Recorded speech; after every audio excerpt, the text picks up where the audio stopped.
Good evening and welcome. The top stories this hour. President Tinubu appoints new directors general for NIA and DSS.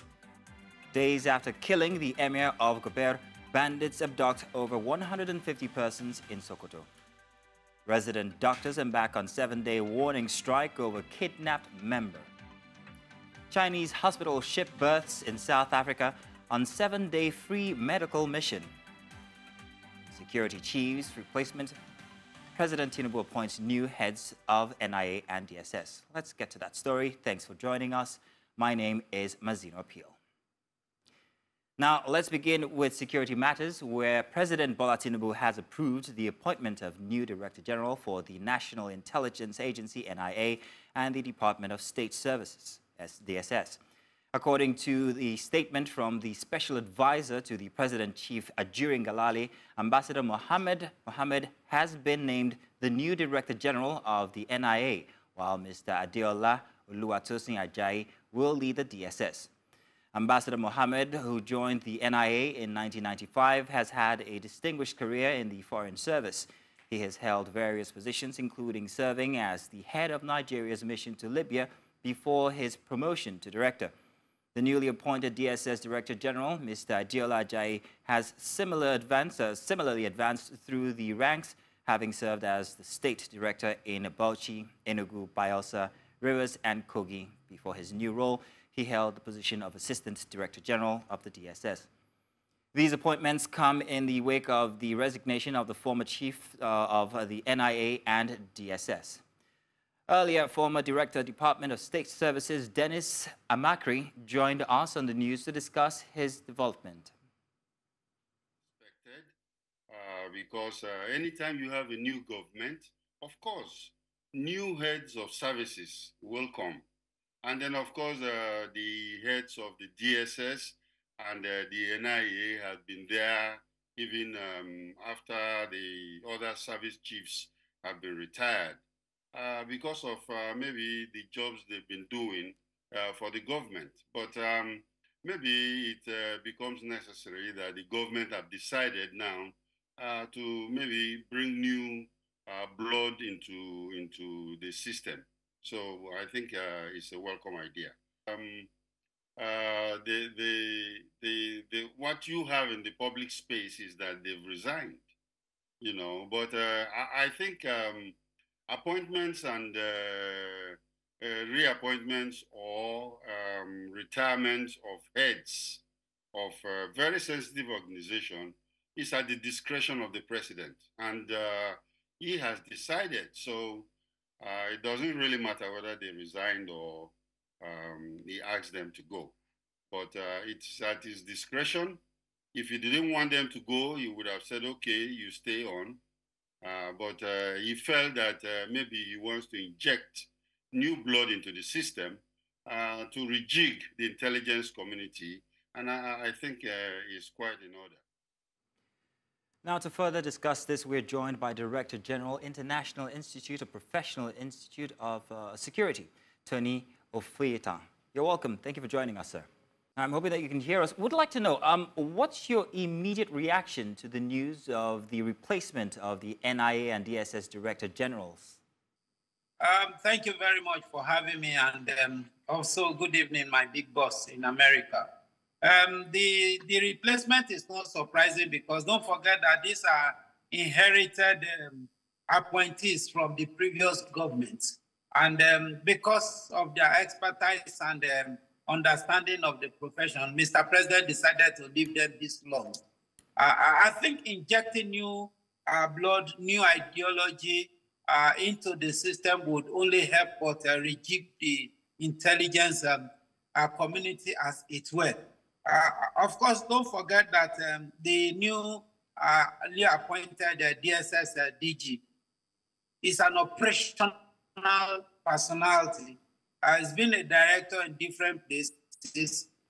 He's been somebody that is set among his peers to be a builder, a welfarist, and of course, a core professional to the core. So I think Mr. President, if you ask me, was just looking for somebody that can be described as a core professional.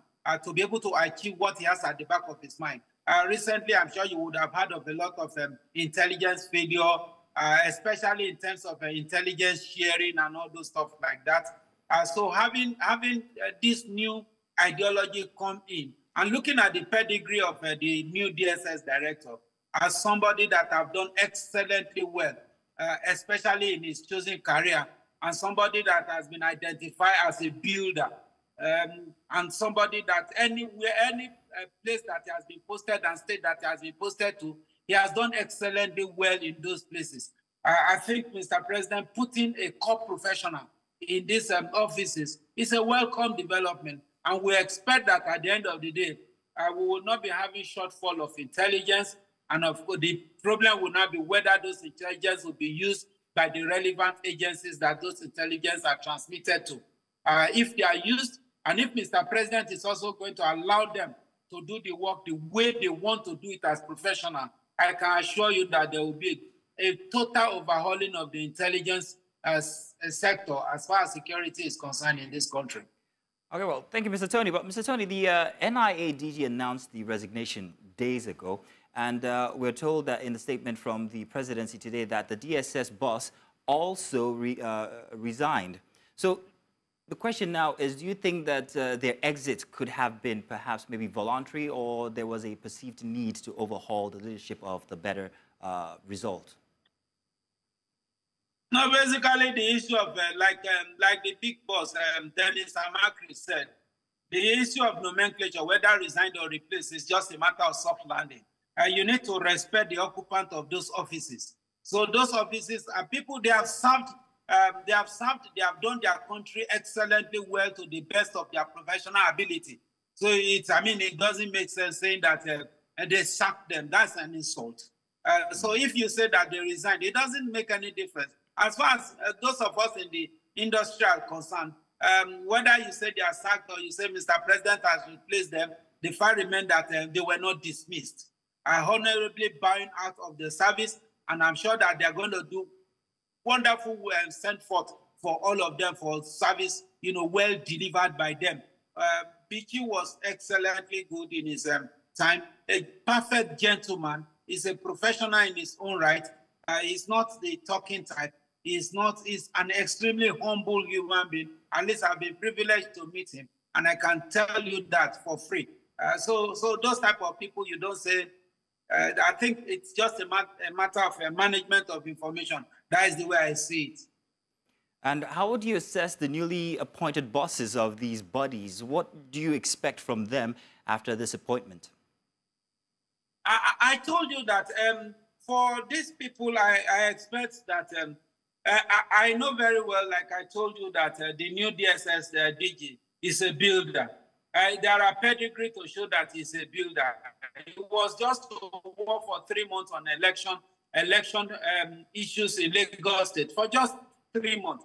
Within 3 months, he overhauled the whole structure in Lagos State Command of the DSS, renovated almost everywhere within 3 months, which is even contrary to the culture we have in this country, where you have appointees coming to look for how to, rake as much as possible as they can rake. And if you look at when he was in Rivers State and in some other state that he has worked, you will see we're talking of obvious achievement that speak for itself. So if you are looking at it from that angle, and you are now looking at it at the national level, what do we expect? We expect better transmission of intelligence. We expect better operational methodology. We expect core professionalism at the end of the day. We expect professional discipline from him because he has the pedigree and he has the antecedent to that extent. The same thing with the new DG of the NIA, who has served in even one of the extremely critical and contentious countries you can think of in the world. He has been in North Korea, for example. So these are people that we might have lost Mr. Tony there. I'm hoping you could get him back. But thank you very much, Mr. Tony. If you can hear us, I think you've told your piece. Let's take a short break. Now we'll be back with more news after this. Do stay tuned. It's still news coming your way. Welcome back. Now, the Nigeria police force says that it has arrested 97 suspects and recovered several weapons used in the alleged killing of 2 police officers during a clash with members of the Islamic Movement of Nigeria in Abuja. The force's public relations officer made this known in Abuja while also extending condolence to the families of the deceased officers. He says that the police will do all it can to apprehend those involved in the fracas and bring them to justice. I'm the directive of the Inspector General of Police, IGP Olukayode Adeolu to compare the NPM FSPSP. A progressive efforts of police operatives have led to the arrest of 97 suspects and the recovery of several weapons used during the attack. The IGP has also reaffirmed the unalloyed zeal of the force to arrest other involved persons and bring the killers to justice, emphasizing his commitment to maintaining law and resisting all sorts of anarchy and unrest in any part. Bandits have abducted over 150 persons and rustled over 1,000 cattle in some villages in Gober Emirate of Sokoto State. The incident happened a few days after the death in kidnappers' den of the Emir of Gober, Alhaji Isa Mohammed Bawa, who was also the district head of Gatawa. The monarch was, on July 29th, kidnapped alongside his son and 6 others on the Sokoto-Sabong-Berni road. Hundreds of youth in the area ultimately staged protests after the killing of the district head. Confirming the latest abduction, Professor Bello Bada of the Department of English, Usmanu Danfodio University, Sokoto, said it was unfortunate that bandits had returned to their dastardly operations in the area just a few days after the death of the district head. Staying on security matters, the president of the National Association of Resident Doctors in Lagos State has explained why the association has resorted to a 7-day warning strike to demand the release of their kidnapped member, Dr. Ganiat Popola. Dr. Popola was abducted alongside her husband and nephew, and the association is calling on the authorities to ensure their safe return. In an exclusive interview with News Central TV, the president of NARD Lagos State Chapter, Dr. Dotun Adesinyaka, revealed that the strike is a necessary measure to draw attention to the plight of their kidnapped colleague. The strike, which began today, has affected healthcare services in public hospitals across the country, with resident doctors withdrawing their services to press home their demands. Unfortunately, about more than 7 months ago, one of our members, who is a resident at the National Eye Care Center in Kaduna State, Dr. Ganiat Popola, was kidnapped alongside her husband and her nephew. After then, it's about 8 months actually. Several stakeholders, including our family, the National Association of Resident Doctors, as well as several security agencies, who've done everything within our limits, from negotiating, appealing, sometimes at a point even paying ransom for the release of this our member. At some point we learned that her husband was released, but she's still been in captivity since then. Even sadly, we've had some information that she's been kept in not so in a good condition, from feeding to, in fact, there's nothing good about being in captivity, essentially. And she has lost her freedom for that long. We've had several meetings. If you remember, recently we had a protest, and we've been in the media for some time trying to draw the attention to this matter. And we feel like there's no length we will not go to ensure that our member is released. And that's why at this point, we feel like a warning strike will draw attention to this and hopefully result in the release of our member. To judicial matters now, the Court of Appeal in Abuja on Monday overturned a previous judgment by Justice Inyang Ekwo of the Federal High Court, which had ordered the People's Democratic Party to include 378 excluded ad hoc delegates in its primary elections. The judgment was in response to the suit filed by the aggrieved delegates who were left out of the PDP's February 22nd primary elections in Edo State for the upcoming governorship race. Justice Ekwo had previously ruled that their exclusion was a violation of the party's constitution and mandated their inclusion in the primary. However, a 3-man panel of the appellate court set aside this judgment, citing that the lower court lacked the jurisdiction to entertain the case. The appellate court further noted that the plaintiffs, being non-aspirants, did not have the legal standing to file the suit. And with less than 50 days to the end of the Supreme Court deadline for states to conduct local government elections, there seems to not be serious plans by the Abia State government to conduct theirs. Abia State is one of the states that still has caretaker committees in place at the local government areas. News Central's Chinwe Ogele reports. Ruling of the Apex Court that made non-use of elected chairmen in the local governments unconstitutional. Not much has been done by the Abia State government to set the ball rolling. So far, the government has only successfully appointed committee members for the Abia State Independent Electoral Commission, who were recently screened by the House of Assembly. A senior officer of the Abia State Independent Electoral Commission in the state, who spoke off camera to News Central TV, said preparations can only commence once the commissioners resume their duties. Meanwhile, the masses believe it is in the interest of the state for local government elections to be conducted as soon as possible. I think the best thing the governor should do is ensure that the process takes place, because the earlier he conducts the election, the better for him. Because what it means that local government handle your developmental plans, let me supervise. Understanding that elections require a lot of planning, the people expect that government should have commenced preparations to stipulate guidelines. When you look at the scene, nothing appears to be happening. They should have come up with the platform, the regulations for the election for now. While some look forward to seeing the federal government enforce the local government autonomy, others say it can be achieved with an active opposition. Governors will influence whatever that is happening in the authority of government. So I so much believe that it is the solely responsibility of the presidency and the National Assembly to mandate the INEC to conduct the local government elections. I would say totally it is from the federal, because there is no active opposition. So when a particular party is in governance, everybody just flows in that trend, because majority of our politicians, they are just after themselves. But the state government says it is making frantic efforts to conduct the elections. The state government will do the needful with regards to local government elections, and when the time is ripe to do that. But we'll do, when we get to the bridge, we'll cross it. As the citizens await government's pronouncements concerning the conduct of election in the local governments, it is not clear how it plans to achieve this in less than 2 months. In Omaha for News Central, Chinwe Ogele.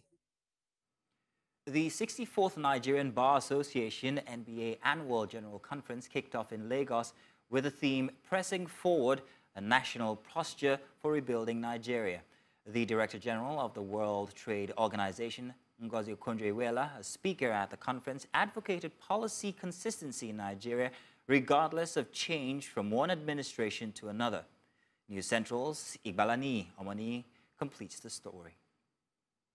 Over 16,000 of Nigeria's top professionals and stakeholders gathered at the event to chart a strategic new course for nation building. Notable attendees at the annual Nigerian Bar Association conference included NBA President Yakubu Maikiao, former NBA presidents, senior lawyers, representatives of civil society organizations, traditional rulers, and government officials.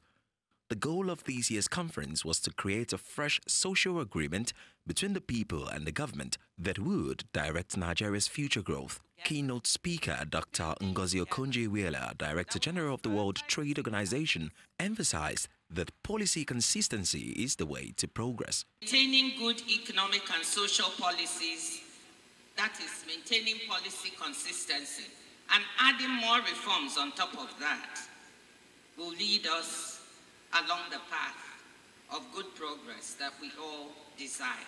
That cross-party commitment to strong macroeconomic foundations is something we need in Nigeria. Nigeria's Vice President Kashim Shettima highlighted the government's commitment to partnering the legal community to address the country's many social and economic challenges, but noted that responsibility does not lie solely with federal government. The albatross around the Nigerian neck is the fuel subsidy. And we know the consequences of unveiling a masquerade.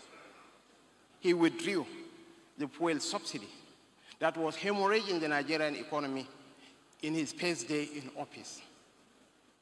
Beyond that, the collapse of the multiple exchange rate regime that provided an opaqueness and room for corruption was also one of the monumental decisions of the Tinubu administration. Host Governor Babajide Sanwo-Olu expressed his administration's support for the Bar Association's leadership in enacting change across the legal profession and mobilizing lawyers to make a meaningful impact on issues of national importance.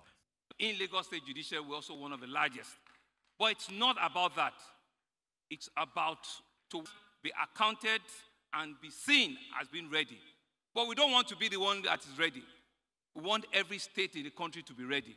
All in attendance agreed that identifying comprehensive solutions to the major challenges facing Nigeria's judicial system and society as a whole must be a top priority. In Lagos 4 News Central, Igbalani Omoni. And away from that, a federal high court in Abuja has frozen the bank accounts of 32 individuals and companies linked to the End Bad Governance protests pending investigation and prosecution. Justice Inyang Ekwo ruled on an ex parte motion filed by Ibrahim Mohammed, counsel for the Inspector General of Police. The ruling, dated August 20 and made public on Sunday, ordered the banks to freeze the accounts and apprehend any persons transacting with them. The accounts allegedly involve proceeds from unlawful activities, including criminal conspiracy, terrorism, financing, treason, cyberbullying, and cyberstalking. Earlier, President Voice of the Masses and Support for Credible Leaders Ibrahim Oluwatobiloba shared his thoughts on this on the news. For me, the action of this current government is a reminiscence of military era. One would not think that this government will precipitate doing such a thing.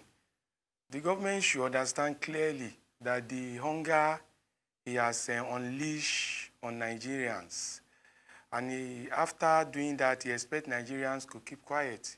He never thought Nigerians would react, and Nigerians have reacted by exercising their constitutional duty of protesting, which they did peacefully. But I'm surprised that government will now embark on freezing their account. But as far as I'm concerned, that will still not deter the Nigerians from still embarking on more protests to ventilate their angers. For me, court orders cannot stop somebody from exercising his constitutional guaranteed freedom of expression, right to protest. As far as I'm concerned, all the activities of government so far has angered Nigerians the more, and they will be coming out harder to protest in whichever way they can do that. Now to discuss this, we are joined by legal practitioner Valerian Wadike. Valerian, good evening. Thank you for joining us. Big question, what are your thoughts on the freezing of the bank accounts of 32 individuals and companies linked to the End Bad Governance protests? Good evening. Thank you for having me. I want to make something really clear. As awkward as it may sound, what the court did is not unconstitutional, to be honest. They were so empowered to do so. If we are putting in cognizance the case of Dangaba against FRN, 2014, 12 Nigerian Weekly Law Reports, Part 1422. The Court of Appeal resolved that question whether an ex parte order freezing an account of a defendant by EFCC was unconstitutional. The Court of Appeal said it is not unconstitutional, that in fact, Section 44(2) of the Constitution of the Federal Republic of Nigeria as amended permits temporary taking of possession of property for the purpose of any examination or investigation or inquiry. So what the court did is to place a post-no debit on the account, meaning money can still flow into the account, but the account will be temporarily frozen pending the conclusion of investigation by the police. Being an ex parte order or an ex parte application, it is an order that going by the Court of Appeal rule, should last, I think, 14 days, subject to renewal. So talking about the legality or otherwise of it, I don't think anything the court did was illegal. However, the defendants also have their own remedy, because the law says where there is a wrong, there is a remedy. The people their accounts were frozen also have the right to approach the court to enforce their fundamental rights, to either vacate the order or to enforce their right to have access to their accounts. All right, thank you, Valerian. But how might this court order affect future protests and the exercise of civil liberties in Nigeria, for instance? Could it deter individuals from participating in similar demonstrations in the future? I don't think so, to be honest. I sincerely don't think so. So far, the persons, their accounts were frozen, can, know fully well that they didn't do whatever they have been accused of doing, because by the virtue of our laws, an accused is presumed to be innocent until otherwise proven. So as far as I'm concerned, they are innocent until the court says otherwise. So what the court is doing is freezing the account, which the law enforcement is suspecting that that account might have been used to finance terrorism. So it doesn't mean that they are terrorist sponsors or terrorist financiers. No, the court have not said so. So as far as I'm concerned, so far, people carry on their activity within the ambit of the law. There's nothing to be afraid of, to be honest. The onus is on him who alleges to prove. So the inspector of the police who instead the action should prove beyond reasonable doubt that these guys are financing terrorism, which I believe is left for them to prove. So, Mr. Nwadike, what level of transparency and perhaps accountability is being demonstrated by the government in this case? Are the charges and evidence being made public? How can the public ensure that the investigation and prosecution are conducted fairly and also impartially? I cannot speak on behalf of the government because the government have not been showing, the government has been totally biased from the onset before the protest. I mean, the government has already been saying that the court protest is going to be violent and all whatnot. I mean, my learned senior Femi Falana stated clearly that if the government is always talking about violence, that means the government wants to sponsor violence. So, but what I'm trying to say, in essence, is that I cannot speak as regards the transparency of the government, but I can state categorically that the persons whose account has been frozen can approach the court. The court is not an emotional place. Emotion doesn't play any role in the court. The persons involved should get their lawyers and head to court to challenge the order, either to vacate it or to enforce their fundamental rights. Court is a public space. Everybody has the right to, appear in court. Well, thank you very much, Mr. Nwadike. Thank you for joining us this evening. Thank you. God bless you. Now to education matters. The federal government's scheduled meeting with the Academic Staff Union of Universities, ASUU, initially set for today, has been postponed. ASUU President Emmanuel Osodeke confirmed the delay, which was originally announced by the Minister of Education on Friday. While no official reason was provided for the postponement, the meeting is now expected to take place on Wednesday, August 28th. This development comes as public university lecturers under ASUU have threatened to embark on a nationwide strike. The union cited the federal government's failure to honor a 2009 renegotiation agreement. The potential strike was one of the resolutions passed during the ASUU's National Executive Council meeting held last weekend at the University of Ibadan. ASUU's demands include issues related to welfare, university funding, and a halt to the proliferation of new universities across the country. Away from that, now Nigeria's gross domestic product has experienced a year-on-year growth of 3.19% in real terms during the second quarter of 2024, according to the latest National Bureau of Statistics data on Monday, August 26, 2024. The GDP growth rate surpasses the 2.51% recorded in the second quarter of 2023 and the 2.98% growth seen in the first quarter of 2024. The GDP performance in Quarter 2, 2024 was primarily driven by the service sector, which grew by 3.79% and contributed 76%. So a growth of 1.41%, slightly down from the 1.5% growth recorded in second quarter 2023.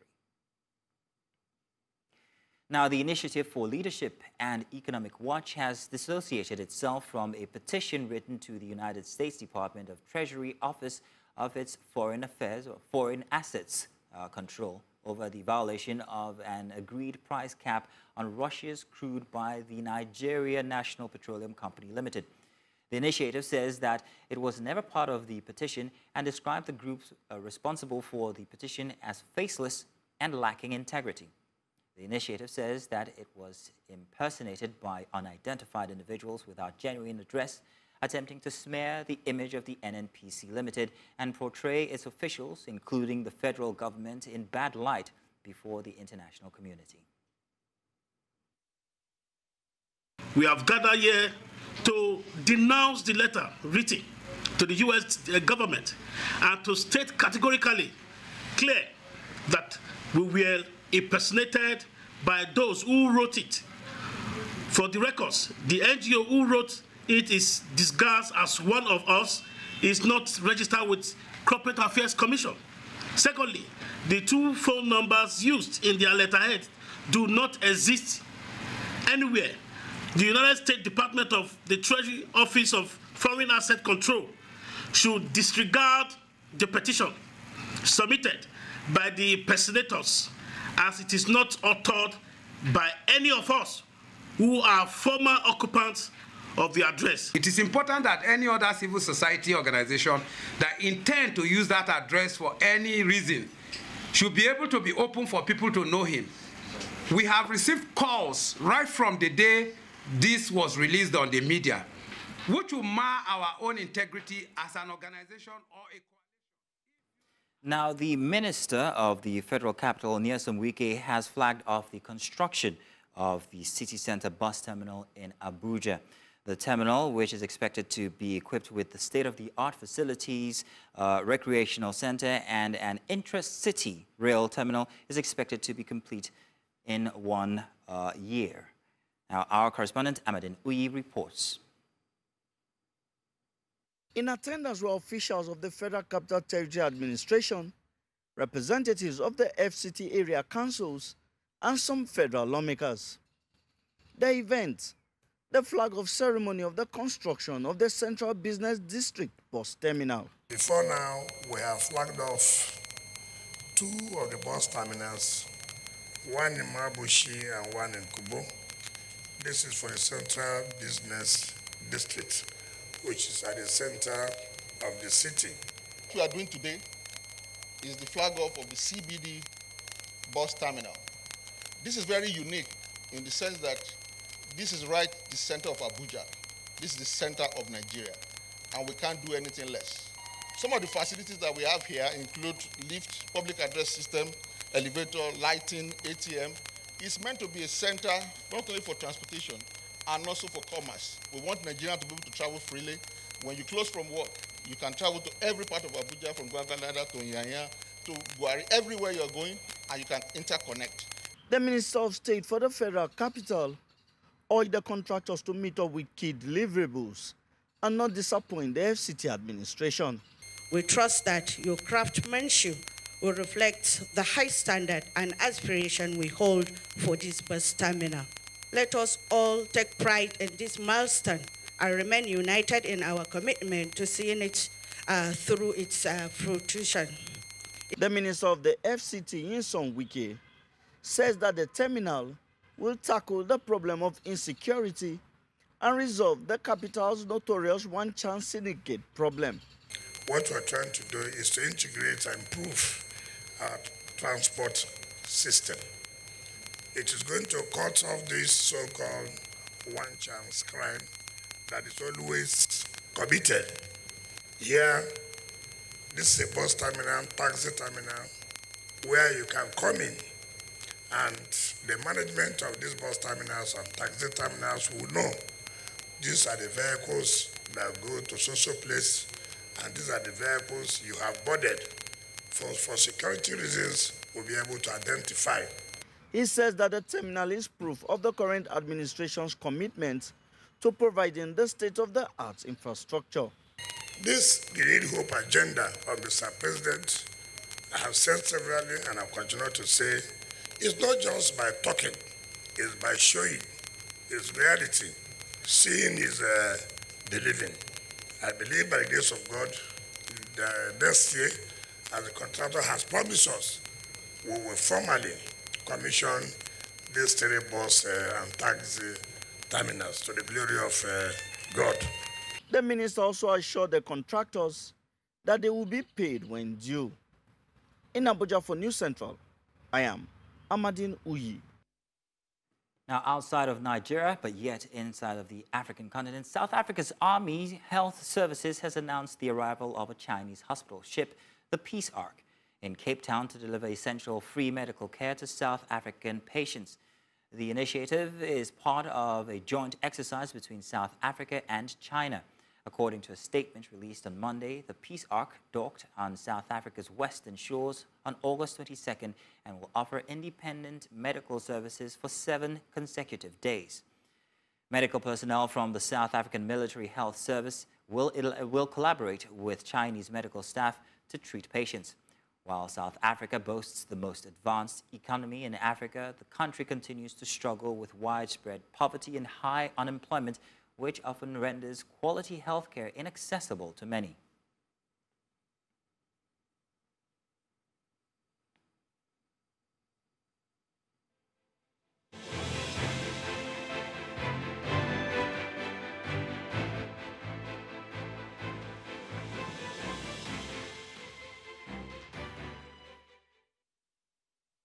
Now, nobody expected President Joe Biden's campaign to implode after the shock of his performance at CNN's debate in late June, and nobody expected an assassination attempt against Donald Trump at an event that unified Republicans around. So we cannot predict what will happen between now and Election Day, but for News Central, Afua Hagen, she gives us an idea of what we can expect in the next 71 days until Election Day.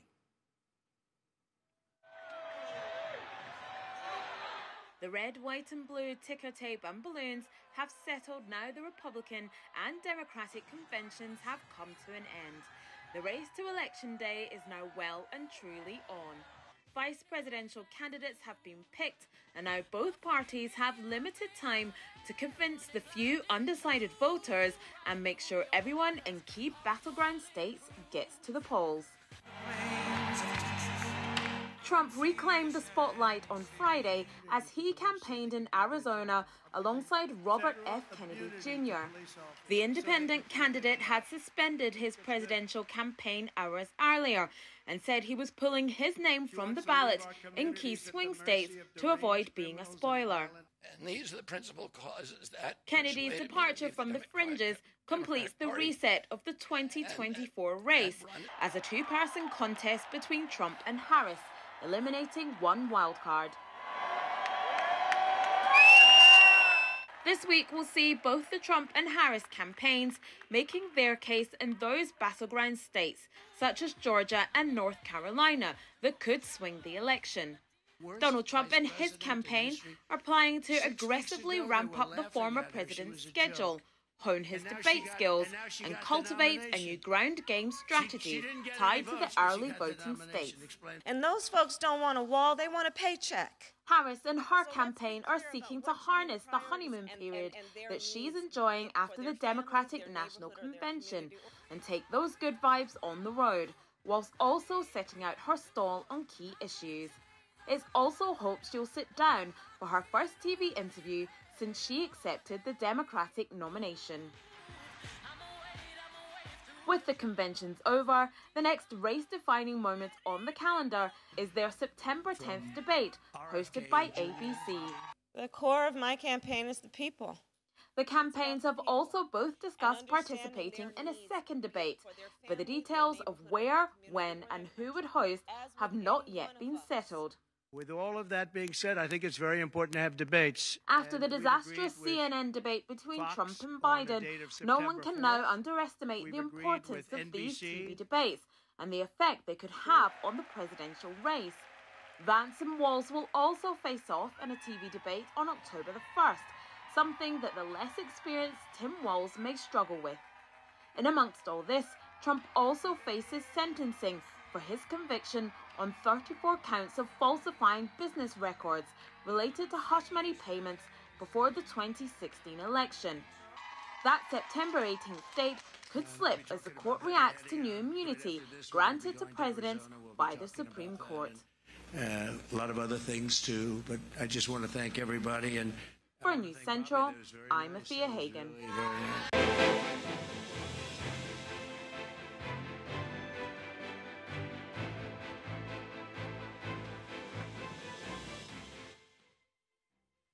Now let's join our business team for today's update.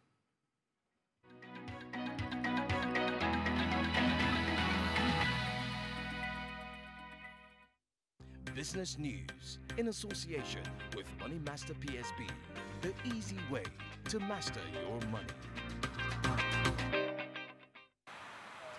One of the key factors inhibiting the growth of the Nigerian aviation industry is its rising operational costs, largely influenced by the price of aviation fuel and the depreciation in value of the naira. With the naira currently hovering around 1,600 to a dollar and aviation fuel between 900 and 1,500 naira, average ticket prices, which used to be around 70 to 80,000 naira, have doubled to between 150,000 and 250,000 naira, and in some cases as high as 400,000 naira, depending on the airline. The fuel cost, exchange rate, among other economic indices in the society, is a major negative reflection on the industry. The airlines themselves have dollar domicile components of the expenditure to take care of. So obviously the economic situation in the country has adversely affected the aviation industry. Look, even at the airlines offices, they run generators 24/7. This sharp increase in costs seems to make air travel unaffordable for some Nigerians. If you want to travel in October and you buy your ticket now, it will be cheaper. That's what the airlines have done, giving people back the power of money. So if you invest 120,000 naira to buy a ticket to Abuja in the next 1 month, if I buy the same ticket a day before, it might be double the price. That's why sometimes people say tickets are expensive. So the airlines have shown goodwill by demonstrating that they have value for money. The problem is not only domestic though. The recent disputes between Nigeria and the United Kingdom over Air Peace's access to Heathrow Airport has brought to light the ongoing struggles of Nigerian airlines in securing fair treatment on the global stage. Once we designate airlines, we assume the airlines should go and fight for whatever that they need. But that is not right. When an airline leaves Nigeria and you give it that designation, at that point it becomes your flag carrier on that route. And all protection from the Ministry of Aviation, from the Ministry of Justice, from the embassy must follow that airline. You must follow through. You don't leave them alone. Nigeria's Minister of Aviation, Festus Keyamo, has often stressed that pressing global and domestic issues affecting the country's aviation industry at this point demand close attention. Without decisive action and strategic reforms, stakeholders fear the challenges facing the industry could continue to hinder its growth, leaving untapped potential on the runway. From Lagos for News Central, I am Lekon Onobanjo.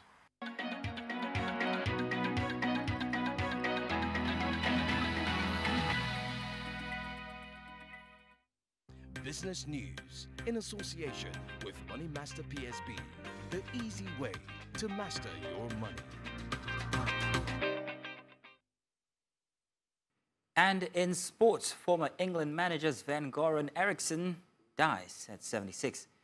Meanwhile, in the world of transfers, Victor Osimhen's agent has ruled out a possible move to Saudi Arabia. Join Favor Itwa for more updates now.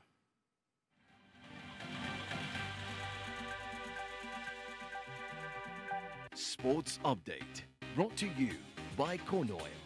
Corn Oil, we go the extra mile.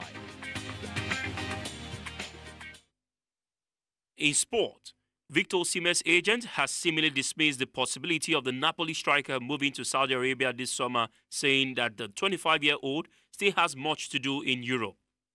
The reigning African Footballer of the Year has made it clear that he wants to leave the Italian club, but is reportedly being forced into a move to Saudi Arabia. In a statement released today, Osimhen's agent, Roberto Calenda, said his client was not a package to be shipped far away. Osimhen has scored 48 goals in all competitions in his last 2 campaigns at Napoli and is widely regarded as one of the leading strikers in world football. Still talking football, Swedish football manager Steven Goran Eriksson, who coached England from 2001 to 2006, died Monday at the age of 76 after a battle with pancreatic cancer. The Swede, who managed a number of high-profile teams and took England to World Cup quarterfinals in 2002 and 2006, announced in February 2023 that he was stepping back from public life due to health issues. Eriksson managed 12 clubs, including Manchester City, Leicester, Roma, and Lazio, winning 18 trophies. He also had spells in charge of Mexico, Ivory Coast, and the Philippines. May his soul rest in peace. And now to South America, Lionel Messi will miss Argentina's upcoming 2026 World Cup qualifiers against Chile and Colombia through injury, with Paulo Dybala recalled to Lionel Scaloni's squad on Monday. Messi has not played for club side Inter Miami since suffering an ankle injury in Argentina's 1-0 victory over Colombia in the Copa America final.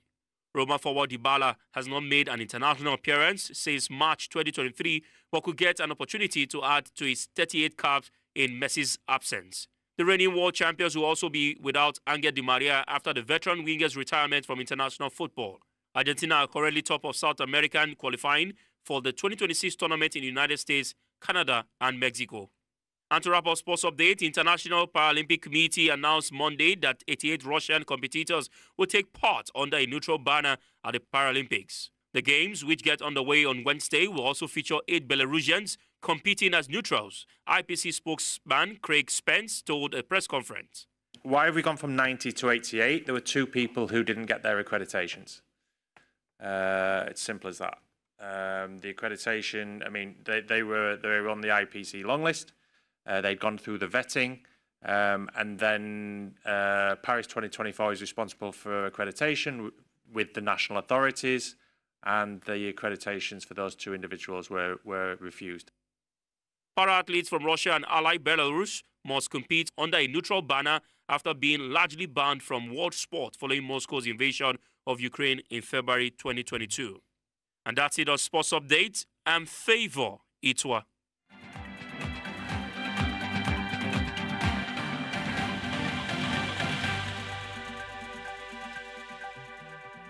Sports Update, brought to you by Corn Oil. Corn Oil, we go the extra mile. And up next tonight, entertainment. Entertainment news in association with Glow Unlimited. Tonight on Entertainment News, award-winning Nigerian singer, songwriter and performer Adedamola Adefolahun, widely known as Fireboy DML, has revealed the track list for his upcoming album, Adedamola. The YBNL Empire artist is set to release his 4th studio album this week following his previous albums, Laughter, Tears and Goosebumps. Apollo and Playboy has heightened excitement by unveiling the project's official track list. Scheduled for release on Thursday, 29th of August 2024, the 14-track album features a stellar lineup, including the legendary Nigerian Afrobeat and traditional folk musician Lagbaja, American Grammy-winning artist John Batiste, Afrobeat veteran Seun Kuti, Afrobeat star Lojay, and acclaimed Nigerian DJ Spinall. Fans are excited and expectations are high that the collaborations on the album showcases a different side to Fireboy's expressions as an artist. Taylor Swift's Love marks its 58th week at #1 on the Billboard's catalog albums chart this week, solidifying its record for the longest run by a female solo artist in the chart's history. In May, Lover surpassed Adele's debut album, 19, to claim the milestone. Upon its release, Lover didn't receive the overwhelming success typical of Swift's albums. It spent just 1 week on #1 on the Billboard 200 and was overlooked for a Grammy nomination for Album of the Year, though it did earn a nod for the Best Pop Vocal Album. However, the delayed success of Cruel Summer, which topped the Billboard Hot 100 for 4 weeks, started in October 2023. The massive success of the Eras Tour has also contributed to keeping it high on the charts. That's all on Entertainment Tonight.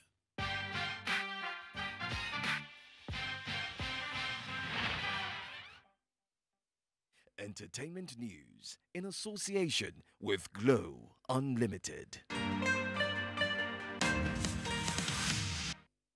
And that's all tonight. But before we go, let's take another look at some of the major stories. President Tinubu has appointed new directors general for NIA and DSS. Days after killing the emir of Gobir, bandits have abducted over 150 persons in Sokoto. Resident doctors have embarked on 7-day warning strike over kidnapped member. And we also told you the Chinese hospital ship has berthed in South Africa on 7-day free medical mission. Remember, you can send your eyewitness reports to the WhatsApp number on your screen right now. And do follow us on social media. We're at News Central TV. You can watch News Central live on DSTV channel 422, Star Times channel 274, Avo TV, and YouTube. Many thanks for watching. My name is Mazino Appeal.